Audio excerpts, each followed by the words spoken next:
Hey, thanks for joining us today. Listen, let me tell you something. You've heard me mention names like Devontae. You've heard me mention names like Kim, my super producer, like Crystal, like Frank, the IT director, general manager of the station, like Dars and Clay and Zeke. You've heard me mention all those names. And recently, you've heard me mention the name of Alexandria Wicks, and she is the associate producer of Defining Moments with Larry Nix. Well, today we have an opportunity to bring her from behind the camera to in front of the camera. My goodness, we just finished producing our podcast, and you just stay tuned on, and I'm going to announce the date that's going to air. But my goodness, I had no idea that all of this intellectual savviness was wrapped up into this package. I really did. That's why she's a part of this company and this team. You're going to be blessed by her journey, her testimony, her story. Stay tuned. We'll be right back with Alexandria Wicks.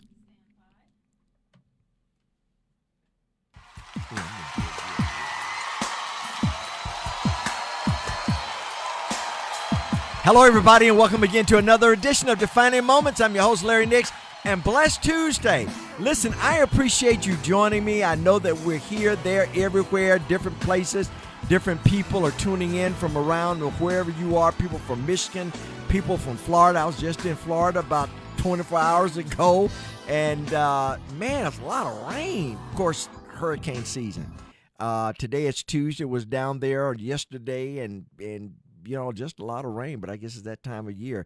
I'm like, don't you see all this rain? And people who live down there like, yeah, I mean, it's like, but in Mississippi, people come to Mississippi, come to the South this time of year, they're like, aren't you guys like dying in this heat? And we're like, oh, it's just Mississippi heat. And we just keep going on.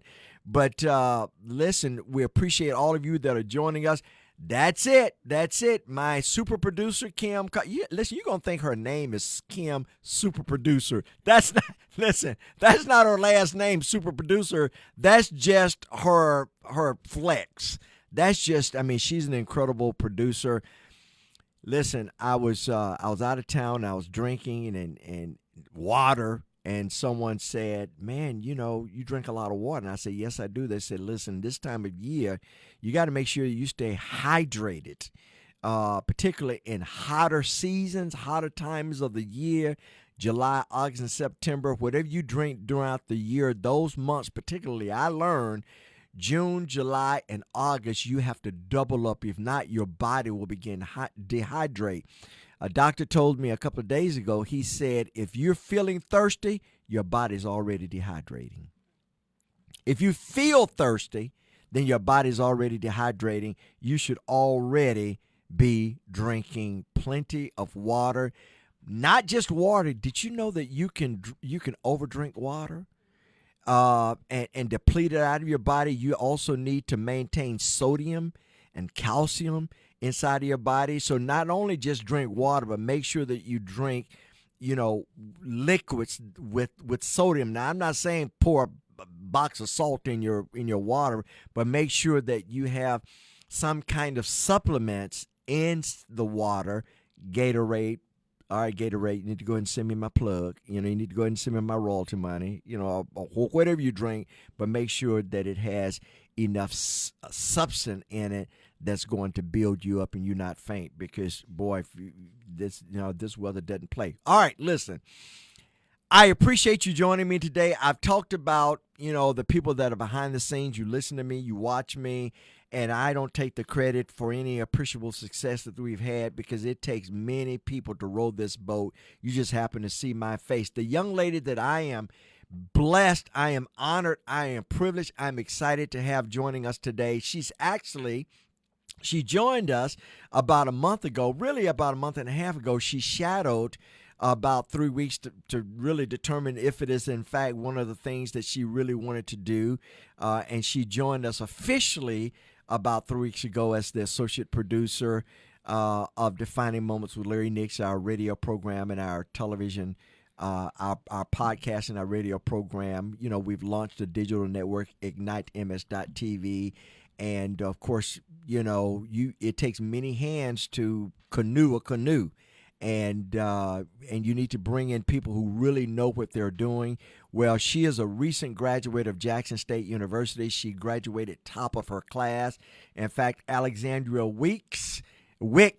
She hails from St. Louis, Missouri, the home of the Gateway Arts. She is a 2026 Magna cum laude graduate of Jackson State University in journalism and media studies, with a passion for storytelling, media production, and community engagement. She enjoys creating meaningful content that informs, inspires, and helps people stay connected to what's happening in their community through creativity, leadership, and advocacy. She is committed to using media to make a positive impact. She is currently the associate producer and content creator with IgniteMS.TV.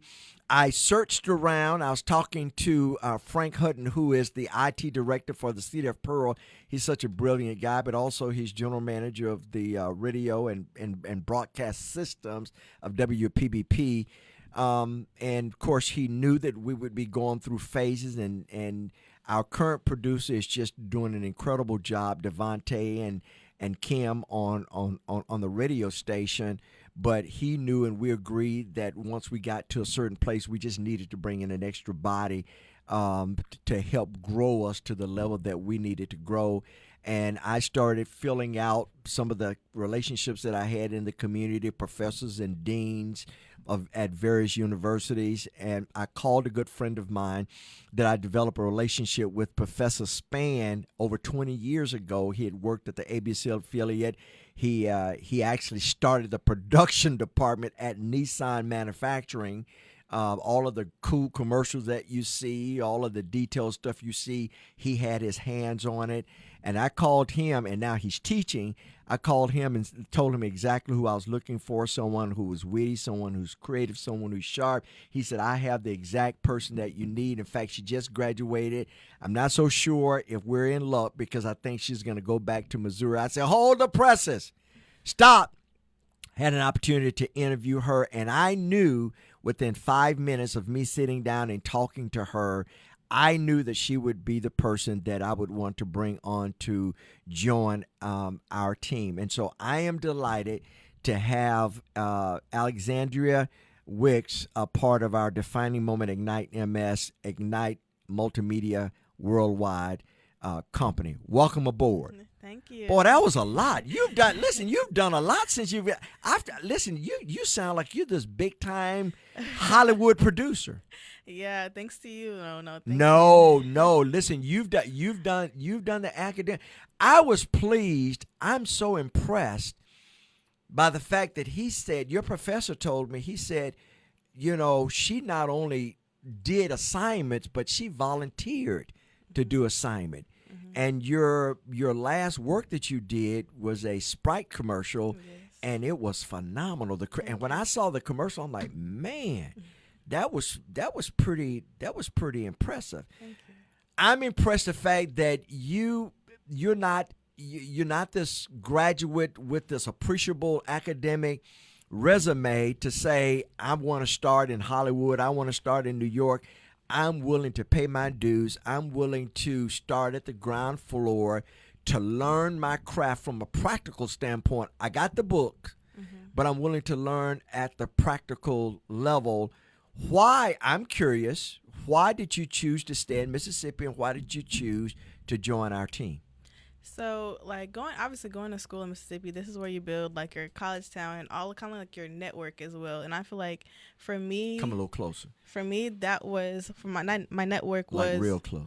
My network was built within Mississippi, so I feel like I don't take that for granted. And also, like, coming from, I guess, an urban city within St. Louis, Mississippi also taught me a lot about community and to slow down and just to like really hone in on a lot more of like, guess, the country life rather than the city life, because I definitely see the community built within like Jackson, because the city itself is very helpful, and this is the state of like hospitality state. So I definitely see that within the people of just like being so much more nurturing, and like they actually have something that could help you. They really want to see the better for you. And like up in St. Louis, you don't really always see that.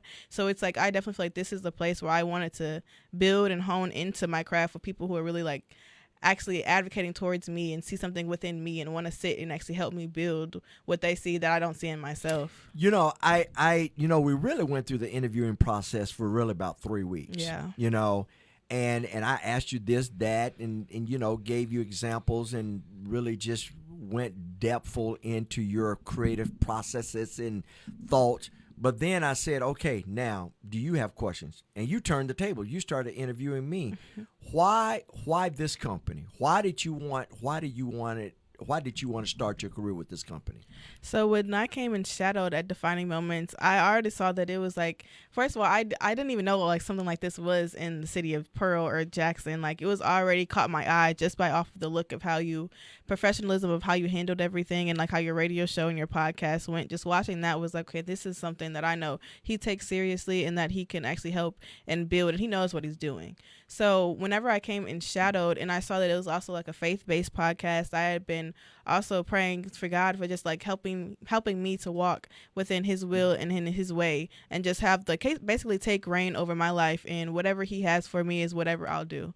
So whenever Professor Span had called me about this opportunity, I was like, okay, this is what I've been praying for, so let me go and let me take a look. And then I saw everything, and I just really fell in love with everything and how you do it and how much you care about people and how much you're actually willing to put in to be fruitful of the seed that you're planting within your business. So I feel like that's something that really made me want to attach myself to a program like this, because it's faith-based, it's Christian, it's like everything that I foundationally set myself up as a person, and I feel like it fits that foundation. All right, so I'm going to use a word, and I want you to expand on this word, patience. Mm-hmm. Explain that word and explain it to your life. Patience is definitely a virtue. I feel like I have, because being the youngest and being like the only daughter, you get a lot of little perks in life, like I guess sometimes with your parents and stuff like that. So like I've had things come without me kind of waiting, and I feel like going through my adult season is when I really got when I really learned how to be patient and what patience really means, and how it attests to your life, where you can where God needs you to be patient in certain seasons, because he can't put everything he has for you on the foothold and let you learn and let you see everything that he has, because then you wouldn't work as hard, because then you wouldn't be as motivated. So for me, I had to learn how to be patient and how to trust and grow into my relationship with God, that I know that God has me at the end of the day, and that he has a plan for me that I might not see it yet, but all because he just wants me to learn that not everything is going to come overnight, not everything's going to come the next day, that patience is something that can take you long way than just being patient for something, because it builds patience just within your day-to-day life. And now that sounds like an oxymoron, because your generation, and you're proof that there are a lot of wonderful young people out there that are doing extraordinarily positive things. But sometimes, unfortunately, your generation gets a bad rap. Yes, we do. That you're impatient, you want to graduate, and you want to start out making $100,000, and you're not going to take no for an answer, and you're privileged and you're impatient. Explain that whole scenario. Is that fictional or is that true?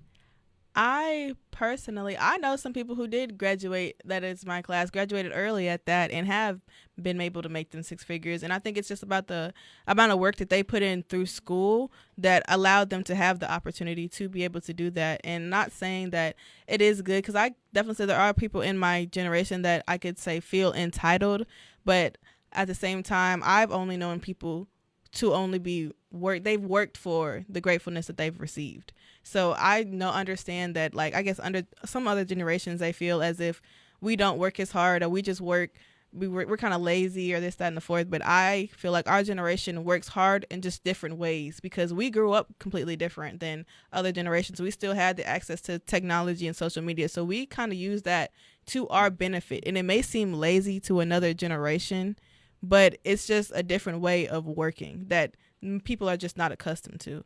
Well, you know what? One of the things that I shared with you that I was impressed with you, I said, you know what? If you're going to, through the interviewing process, I said, you know what? If you're going to disagree with me, just don't disagree. Tell me why you disagree. Mm-hmm. And if there's a better approach to it, then I'm not intimidated. I may still go with my approach, all right? Because I've got to be held accountable with what and the way God told me to do it. But if you feel that there's a better approach, a more impressive approach, a more productive approach, then plead your case. How important do you think that is, or do you think young adults like your age group, they find that older adults are just irrational and not willing to listen, and they just don't even try? Honestly, a part of me, I feel like that is true, but on both sides at the same time. Because I feel like when you do get talk to the older generation, they already feel like they already know what works because that's what works for them, and that's how it like life went for them and how it benefited. So I feel like when it comes to us, we're the generation of kind of breaking social norms and kind of like living outside the box and not settling for what we feel like we don't have to settle for. So I feel like within that, it's honestly, we have to really just be open-minded between both generations because we both have something to learn within themselves. Like with older generations, they do have the wisdom. They do know what's right and what's wrong. And sometimes we do need to sit back and listen to our elders. But sometimes our elders can be stuck in their ways and they don't know what life is like now for certain generations and certain kids and what the accessibility that we have and that we can do certain things and that we have to break out of the box of sometimes we put ourselves in as to say that we can't do certain things because that's not how it was done before. But why hasn't it been done before is the question we should be asking. And why is it a problem that we want to break that norm and to step outside of that box and see what else is out there? Why did you choose journalism and communication, mass studies, mass communication studies? Okay. How did you choose that? So my senior year I went to Catholic school within my from first grade up into my senior year of high school. So they had a STREAM program, which is like science, technology, religion, arts, and mathematics. And there was a broadcast program within there that they had just started my senior year because I was going. They had just started my senior year. Now you want to start it? Yeah. So I was able to join that program, and it was a broadcast program, and we just went around kind of just interviewing, like basically the school news, interviewing like post game stuff, and then. Well, I want you to hold that thought, ladies and gentlemen. Alexandria Wicks on Defining Moments. Stay tuned. All right, so now you're 12th grade. Now they're starting the program. Yes, they're finally starting the program, and that's kind of where I first got my foot in the door with broadcast. How I learned kind of how to read off a teleprompter, how to conduct interviews, and how to set up and edit certain things and make it look professional. So that was my first introduction, because before I was kind of scared because I was I didn't know what I wanted to major in. I know I didn't want to do anything in the medical field because I'm just not really good with certain bodily fluids and stuff like that. And you're not good with certain bodily fluids. That's funny. Yes, and then mathematics, that was my brother's strong suit, which is honestly runs in my family as well. Like a lot of my parents were he's some kind of big time programmer. Yeah, he does a lot of coding, and he does that for fun. Yeah, he does coding for fun. So that was something that I feel like I just didn't know where I fit in with what I wanted to do. All right, hold on. Stand by. So you didn't know where you knew you didn't want to be in the medical field because you didn't do good with bodily fluids. All right. Yes. All right, we'll take it from there. Yes, and then I knew I liked math, but I knew that's not something that I wanted to fully give my time to or make a career out of.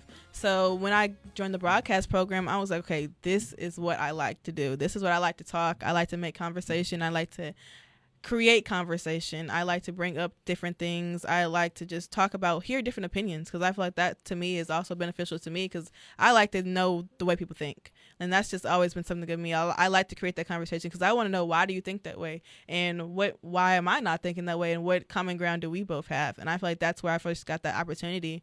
So once I did that class, I had signed up for the journalism and media department for Jackson State, and then it just took off from there, and it was just everything that I wanted. So, and you fall in love with the idea, and you're very good at it. I mean, you are very good at what you do.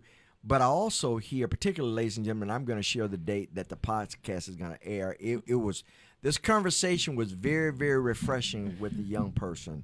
You know, you're not all heathens. You're not all weird. You're not all wanting to burn the house down. No. You've demonstrated to me that your faith is very important to you, but it has taken you a journey to get to a place that you're resolved in your faith. Yes, I think because I grew up in the church. I grew up praise dancing, going to children's choir, going to Sunday school. I did all the stuff within the church. But then during my like high school years, I played a lot of sports. So that took up majority of my time. So I didn't have as much time to really give back to the church. So when I got back to college, I had torn my ACL in school. So then I had kind of stopped playing sports, and I was just kind of like going through like a depressive state, just being outside with my friends, because I'm like, I can't play sports, can't do what I want to do. So I'm just going to be outside with my friends and have fun. Then when I finally got to college, I found a Bible study group, which I do thank Jackson State's campus, because the community there on just like being religious and stuff is very, very prevalent. People pray before and after everything. Like people will shout, randomly just start breaking out into gospel songs. Like it's very prevalent on the campus, which I do appreciate, and helped me dwell back into my faith. So I joined the Bible study group, the Wesley Foundation, and I started going to their Bible studies every Wednesday at 12, and that really helped me create the community of people within my age range as well. And he had the freedom to ask any questions, so it made us feel like, I guess, less judged than how you would feel if you were like going to church and stuff like that, and people have all these other opinions. And being around people within my age too, and just growing in faith within people within Jackson State, I feel like that really helped me really touch back bases with my faith. So I started going back to church. I started opening my Bible up a little bit more, and then that's where my walk of faith really just started on a personal level with God. All of our children had different perspectives. They all grew up in a parochial school, private parochial school, Christian school. But our son, when he graduated, like the first week he came home, I said, well, how? No, it was like the first month. He came home. He went to Mississippi State University, graduated Mississippi State University.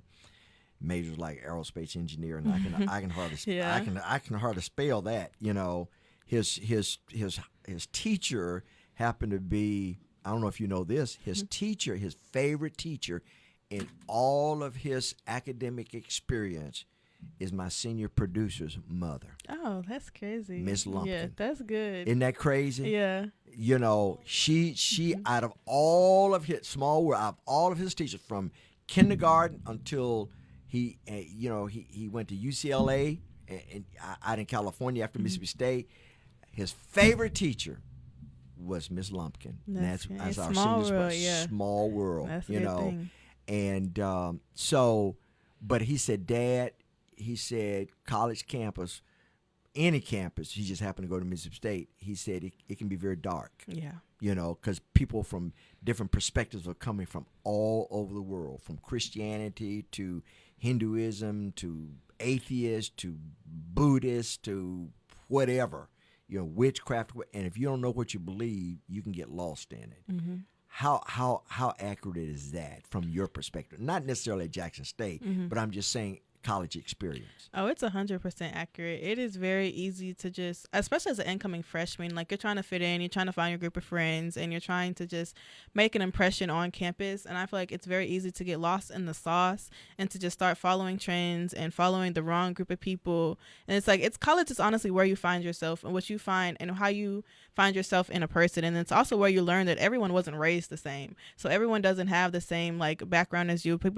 Common sense is not common as well. That's another thing I want to say, because a lot of people, common sense is basically, for me, it's where you're raised, and that's whatever creates your common sense. Common sense is not the same common sense to the next person, and that's where you learn that. And I feel like within college, you really just have to find.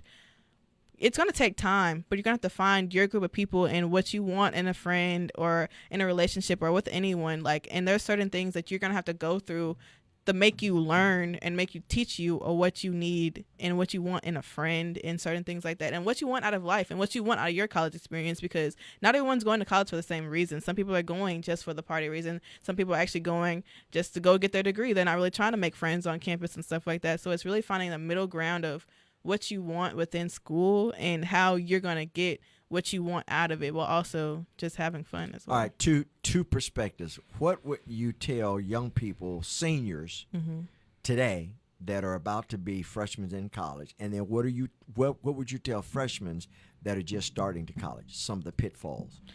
I say, okay, seniors going into college, I tell them to just stay true to themselves. Don't lose that foundation that your parents built you upon, because that's very important to where you're going to build your friendships, and because that's what the foundation you grew up on. So you're going to obviously try to cater to people who fit that same foundation, and don't lose yourself trying to fit in, because it's not going to be worth it in the end, because you never know what can lead out of that. And also, like, putting up a front and putting up a fake act just to try to please other people, eventually it's going to fall, and eventually you don't want to deal with the repercussions of what's going to happen because you've made up a fake image of yourself, and you knew this whole time that you weren't like that. So it's a lot more stress on yourself to even try to create someone. So just be yourself, and it's not hard being yourself. And I promise you, it's going to be okay. If somebody doesn't like you, if somebody doesn't want to be your friend, it's life. It's okay. And this is not like one size fit all, but Yeah. then for those young people that don't come from a structured environment, they come from a hard environment. They come from a lot of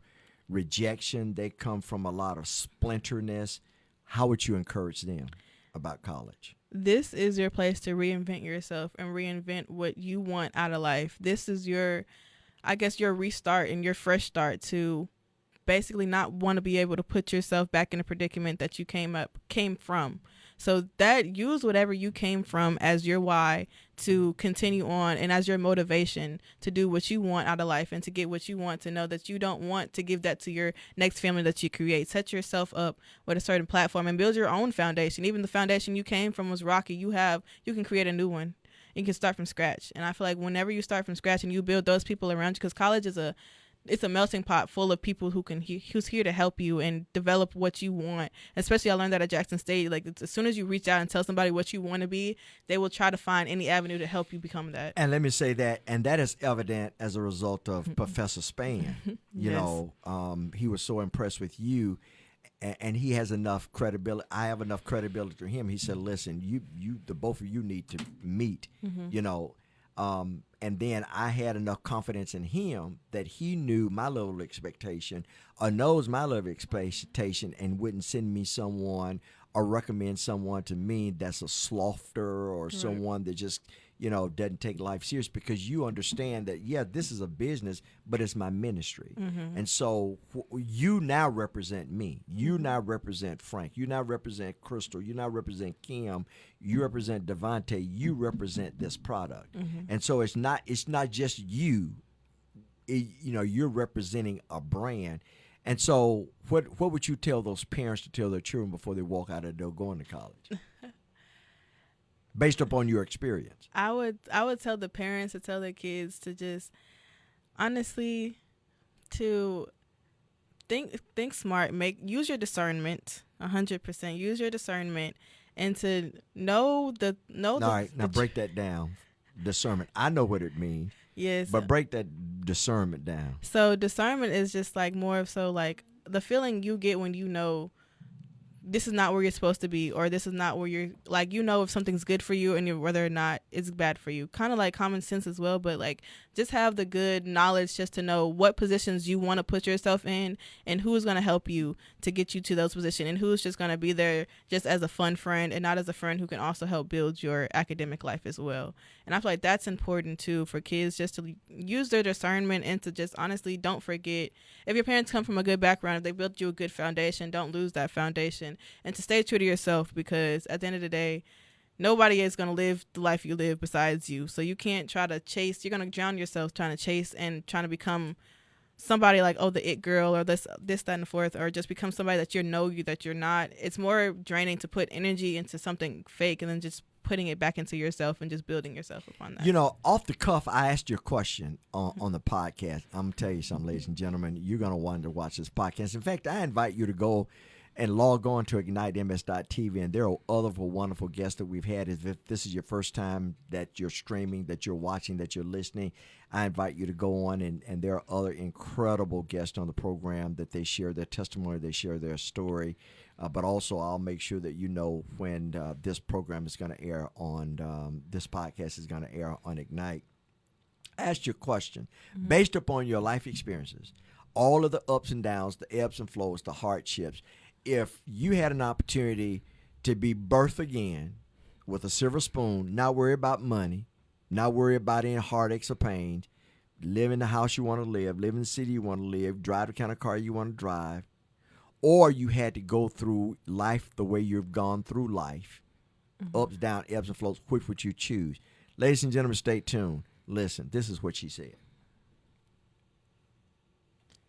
So basically, I said that I would continue to live life the way that I was already lived it. Like, I wouldn't want to be silver spoon fed, because I feel like for me personally, that's how I got created to who I am. And the process that I think, the way that I think is because of how I grew up, how my parents raised me. Like, those are key things that I wouldn't want to lose within myself, because they're so important to me, and especially in my faith. And I feel like going through things and going through those trials and tribulation is what builds your faith stronger with God, your relationship with God, and just it creates a story, and it creates a why and a passion and a purpose for your life. And I feel like that for me is what I need to keep me going, because I always have a why as to why I do what I do and who I do it for. But do you feel as a young person, do you feel pain is actually necessary as a motivator, as a lesson taught?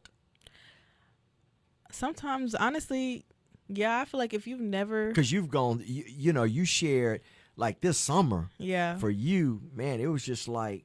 Yeah, it was pretty crazy. I was going through a lot of kind of anxiety and depression, kind of scare, some also health scares as well. So I feel like that put me within a season of just trusting God and learning how to really trust in my faith and walk by faith and not by sight. And it taught me patience as well. I was talking about earlier, patience really is a virtue. And as soon as you can have it and the stress, put everything at God's feet and letting go of the stress and the worry, because that can make you sick too, and just put more on your mental health. And I feel like letting go of that really helped me in the long run and helped me build my faith with God, because I started to trust him more and start to let go of all the stresses and anxieties. So I'm not going to say pain helped me become who I am, but it just gave me a story. And not trying to say that everybody has to go through something bad to have a purpose, but it does help to have a reason as to why you don't want to be back in a certain situation, as to why you don't want to be back into certain predicaments within your life. And it's okay if you never went through anything in life.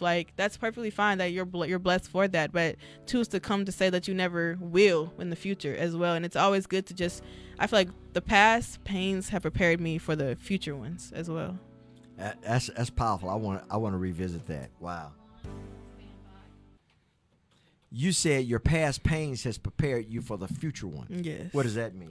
So everything I feel like I went through in this past summer, or just in the past of my life as well, has just taught me on how to deal with certain things that in my future lives. I will never deal with a certain issue the same way as I dealt with the old one, because you always learn and you always get some type of knowledge from dealing with the situation, that when you have another situation occur, okay, then I know that I'm going to I can do this to change it, or I can do this to make it better, or it's no point of stressing and worrying, because I know that God still has me at the end of the day. It's similar to if someone hits you, they're not going to keep there and hitting. Eventually you learn to duck. Eventually you learn to move. Eventually you learn to shift positions, because you don't want to keep going through the same thing over and over again and not learning anything from it. I asked you, who do you most admire in the Bible? Mm-hmm. Or the person that you've learned a lot from, and you said, and why? I said Job, because... And that's pretty heavy. Yes. Job, because he lost everything but his faith. And he didn't even do anything wrong. The devil just wanted to test him, because he was a servant of God and one of the strongest servants of God. And the devil just came and said, this is one of your strongest people. Let me test him and let me make sure that he is who he says he is to you. And the fact that Job didn't shelter or didn't flake or any of his faith proves that it proves to me that even though the worst of the worst can happen to you, losing your faith is losing your idea as a person. I feel like losing your faith is like losing your foundation as a person for me. And that's something you don't ever want to lose. And the fact that he never lost it, dealing with losing his kids, his money, his wealth, he didn't understand it, but he still had the faith that God was still there and still active in his life. And I feel like that is a very important lesson that I feel like I needed to learn, because even though I'm not understanding what trials and tribulations I'm going through, I know that God is still there at the end of the day. So as a young person, I'm so impressed by your resolve in your faith. Mm-hmm. How important is your faith in your journey? It's 100% important to me. It's probably the main thing that I live my life by, because for me, if it's not of God, I don't want to be really anywhere near it as well. Because I feel like I'm coming to that point in my life right now where it's like I'm walking. I pray this prayer all the time, like, God, your will is your way. I'm walking in the way of the Lord and what he has set up for my life. So I don't want anything that my flesh wants to decipher what is good for my spirit. And I feel like, because at the end of the day, that's going to harm my spirit way longer than it harms my flesh. You know, and I shared with you earlier that I prayed the prayer years ago. I said, God, even if I'm kicking and screaming, and I've said those very words, I said, God, even if I'm kicking and screaming, that I want you to open a door, and it is not good for me, keep that door closed. And I said, even if even if the enemy tries to keep a door closed, and you desire for that door to open, sling it open for me. But more importantly, I've said, even if I'm kicking and screaming, for you to open a door or for you to open an opportunity, and you know it's going to disrupt my relationship with you, it's going to dilute my relationship with you, water down my relationship with you, even if I'm kicking and screaming, keep that door closed. And I want you to talk about that.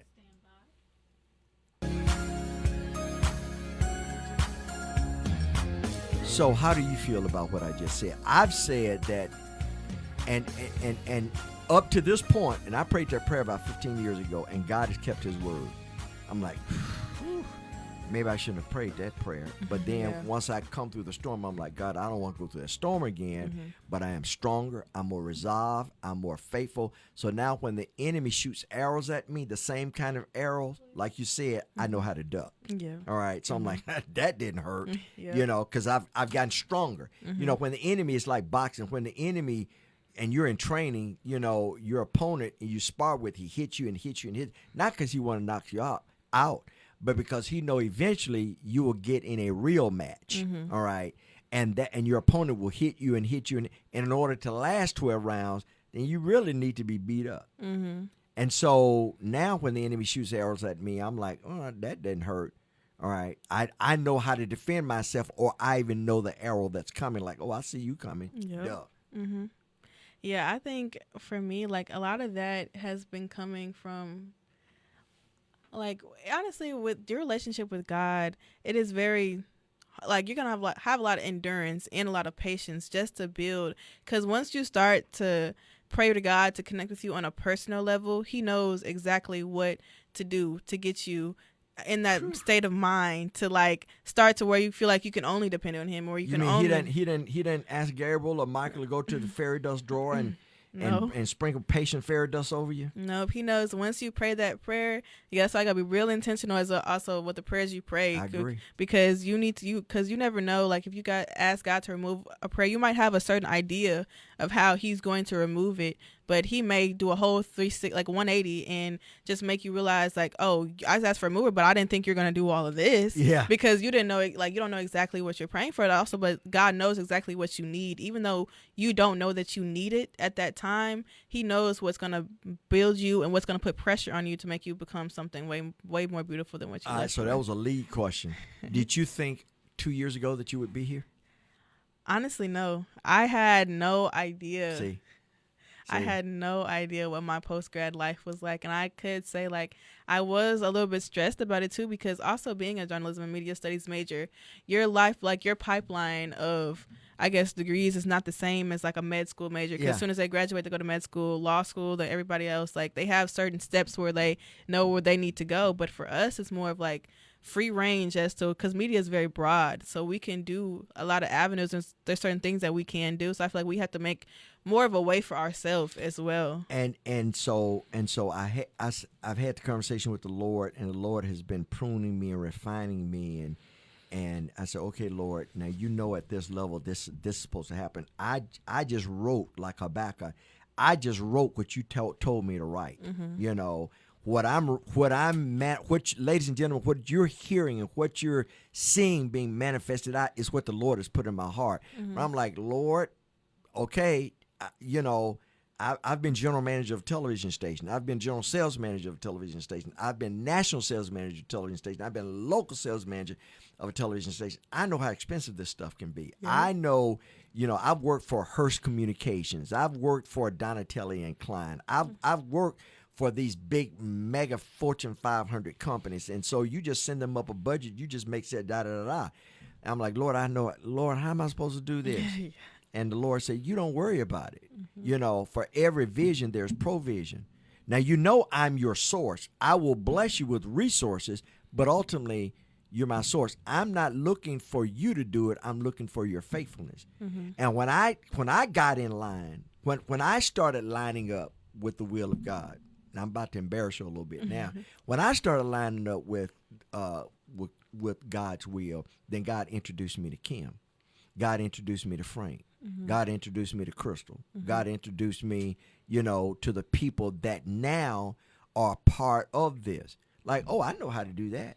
I know how to do this. You know, and God will align you with people that are destined to be a part of your path.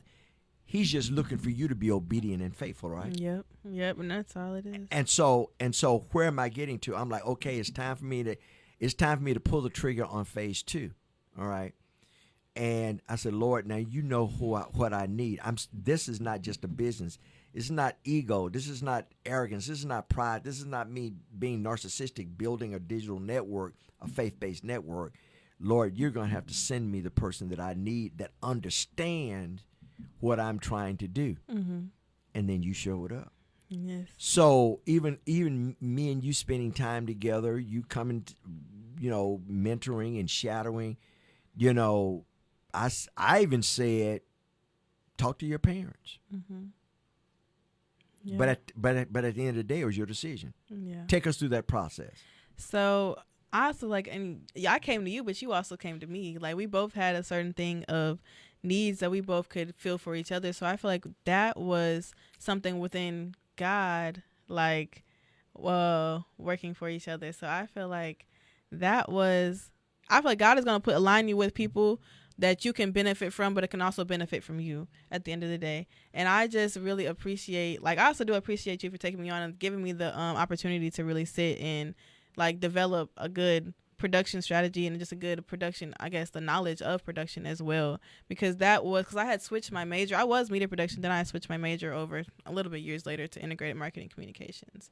But once I came here and I kind of just looked into everything, I was like, this is exactly where God has put me and where he needs me to grow and where I can build the foundational knowledge that I can just take off with you and just to build something that's way more greater than myself. Well, let me tell you something. The expectation is high because we do it with the spirit of excellence.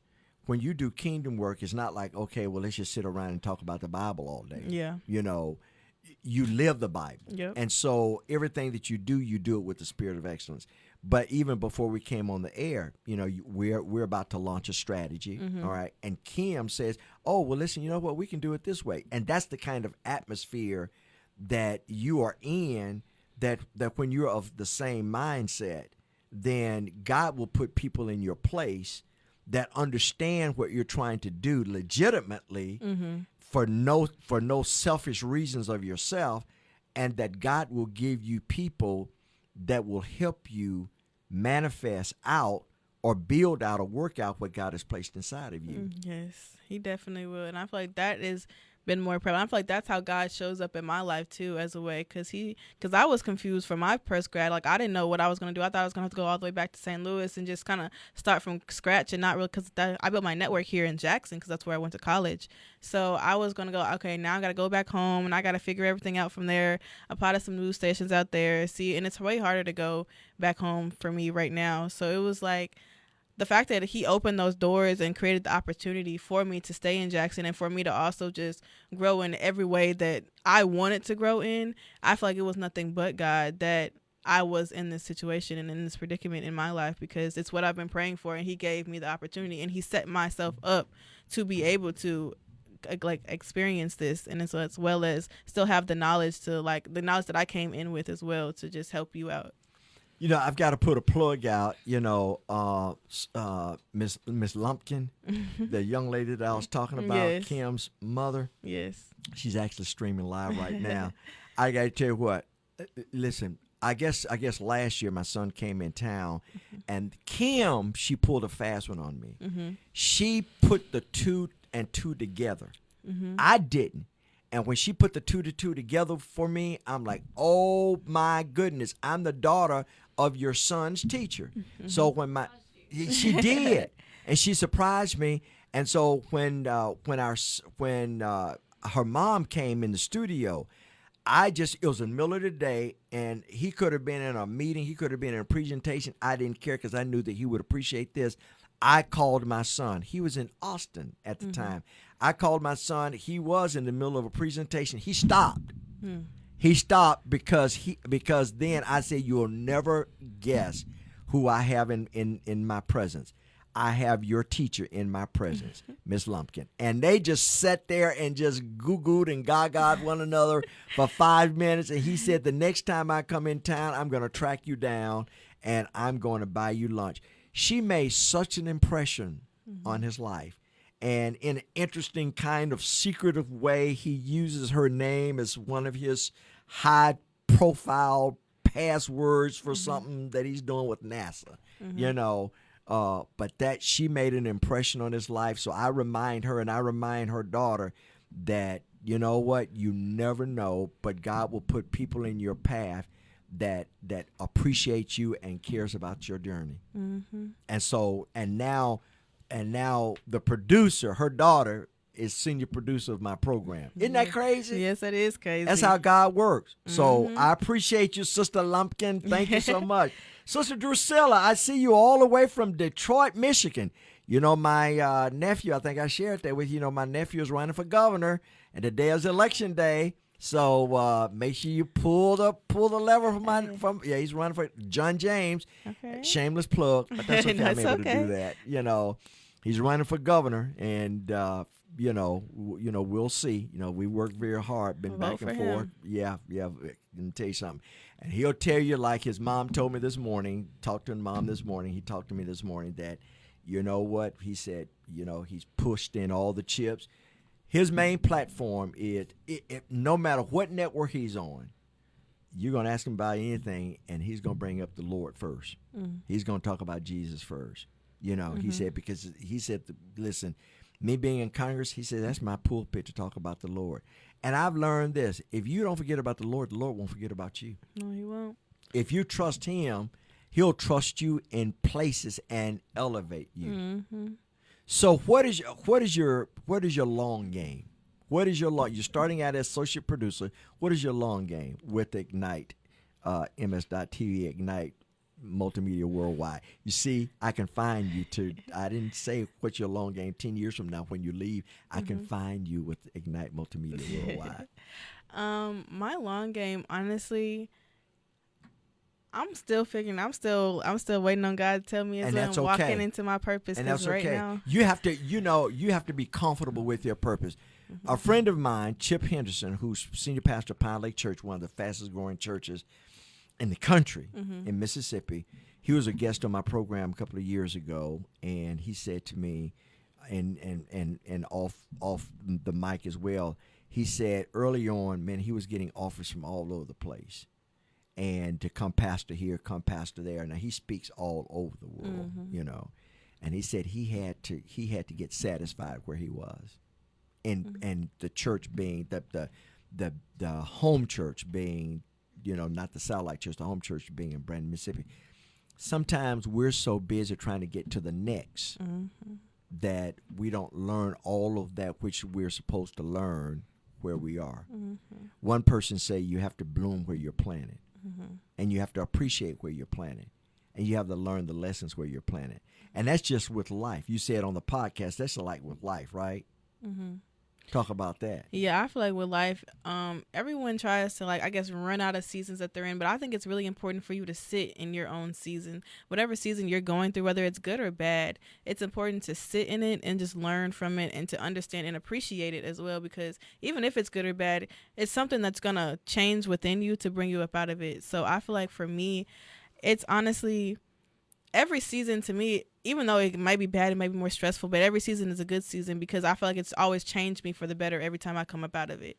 So whenever you stay, like for me, like I feel like staying in the season and appreciating it, and then knowing where you want to be or knowing where you want to become or knowing what you have to go back to get to where you need to be is very important. And also just praying to God, because God will open and show you so many things. He'll show you a sign that you never even thought was possible to happen, or give you that phone call that you never even thought was possible to happen. So having that relationship, that personal relationship with God, to me is important, because he'll take you exactly where you want to be and exactly where you need to be and where you need to bloom within your season and where you need to be planted. All right, not that you're speaking for everybody, but I'm asking you from your generation perspective. What is the current perspective of your generation? What is your generation thinking? What is the current priority of your generation? Because I do think that there's a lot of tension between the older generation and your generation. Yeah. I think What do you think the disconnect is? Okay, the disconnect for me is just, I feel like some people are not open-minded and some people are just not willing to listen.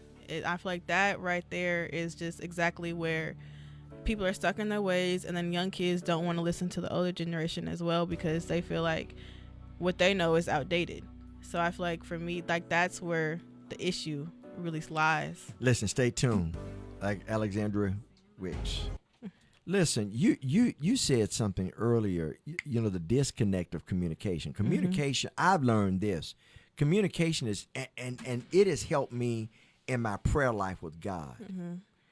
Prayer is not just telling God what you want, but prayer is listening. There are days, like when I was coming back from Tampa yesterday, I drove on purpose. I had a lot of moving around to do, and I had to get back here this morning, and flight couldn't get me here when I wanted to get here, But so I have quiet time with God. But I've learned, I cut the radio off, or I cut the Bluetooth off, and I say, okay, God, I just want to listen to you.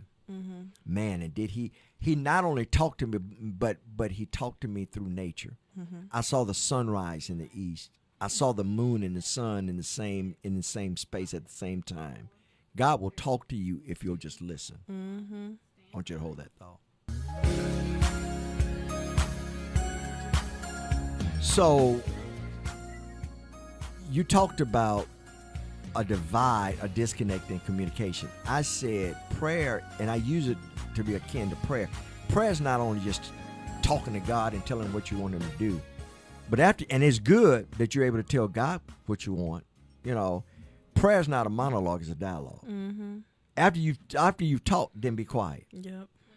And listen. Yep. You're saying that unfortunately, what seems to happen more time than not, communication, the young people with the adults with the young people, is going one way. Yes. I feel like it's going one way on both sides, because sometimes, like with older generations, I know I have like older grandparents, go to older everything. So be careful with that word older now, because you said, my dad's like 60 and that, the old generation. I'm like, hold up now, cut the mic down, cut it off. Keep your finger on that button, Kim. Yes, because I can say, like, sometimes it can be hard. Like, sometimes, like, older people can be, like, a little bit more hard-headed or, like, stuck in their ways because it's what worked for them. But then also, I feel like the younger generation, we don't always want to listen or take advice from older people as well, which we need to, because the wisdom is still there.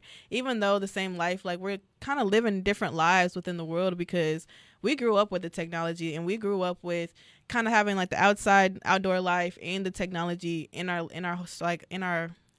I know what you mean when you yeah. say that, but folk who don't, what do you mean when outdoor life and technology? So like we played outside, came in, like, still had to come in when the street lights came on, still Are rode you the sure? bike. Yes, yes Are we you did. sure? I did. Yes, still went outside. I don't see a kid in my neighborhood outside. Well, that's now to my mom. I'm 22, so that's like Gen X. So they're like more of like the iPad kids, don't come outside, don't want to touch the grass. My generation, everyone I know still touch the grass.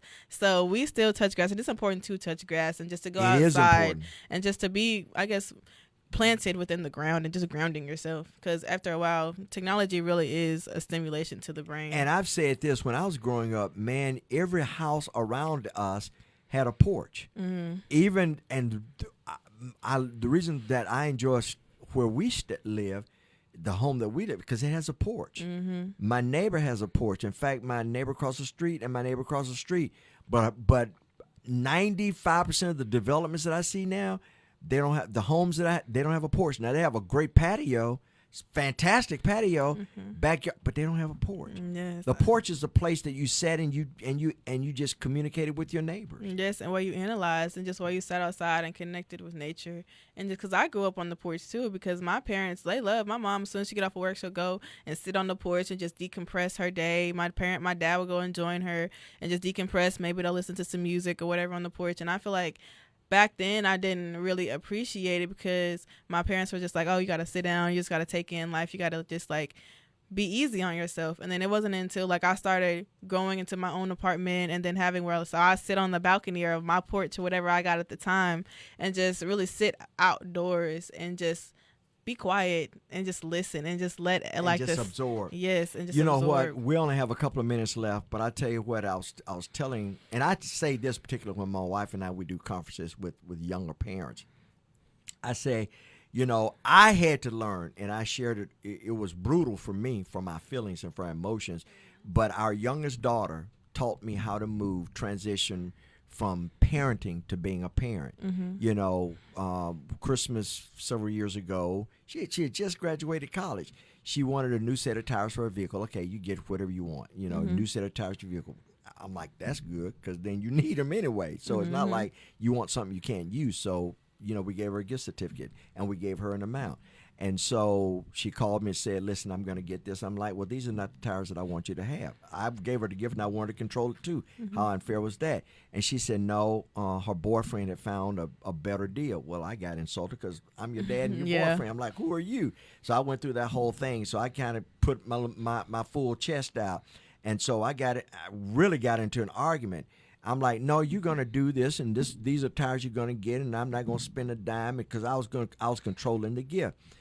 The best thing she said to me that grew me up as a father and helped me realize that I need to transition from parenting, being a parent. She says, no, Daddy. She said, this was the gift that you gave me, and I'm a young adult, and you and Mom have done a great job of rearing us, and you need to trust my decision. No, this is what I'm going to do. Now, I had to pause for about 30 seconds. I'm like, I can't believe you told me no. Now, she was in another state, and I'm glad she was in another state because I'm like, but then I paused, and I said, you're right. It's your decision. And that, her hard no, and she was emotional. She was crying because she didn't know how to tell Daddy no, and she was afraid to say no to Daddy, and I'm being disrespectful, but she had to. And that day, I moved from parenting to being a parent. Parenting means get up, brush your teeth, go to school, don't eat cookies, eat your vegetables. Being a parent, listen, you're a young adult. I'm here. I love you. If you need me, I'm here. You know what I've taught you. I'm always here. But at the end of the day, it's your decision. There are rewards, there are consequences. That's where I am right now in the life of all three of our children. They're young adults. I'm here. You know I'm here. You need my advice. I'm not going to insert myself unless I think you're about to jump off the cliff. Then I'm like, don't jump off the cliff. But I think all parents need to learn that when it is time to transition and let go. And that was one of the best decisions that I made because now, oh man, she loves her daddy, and I respect her. I respect her boundaries. You know, I respect her boundaries, and we're better off. Listen, our senior producer Kim says, who's basically is doing a great job because she's training you. Yes. And she said that you're a really good student because in full transparency, after the first week. I called her and said, well, how did she do today? And she gave you a pretty good report. You know, she said you got a couple of things to learn. She said, but she's really doing good. So, because I was about to bring the hammer down. I'm just kidding. I'm just kidding. Listen, Alexandria Wicks on Defining Moments. She's going to be behind the scenes for the rest of her career, helping us develop this thing. Thanks for joining us. I'll see you tomorrow at 11 o'clock on IgniteMS.tv. Thanks for joining us. Thank you for having me. I'll see you soon. Take care. Hey,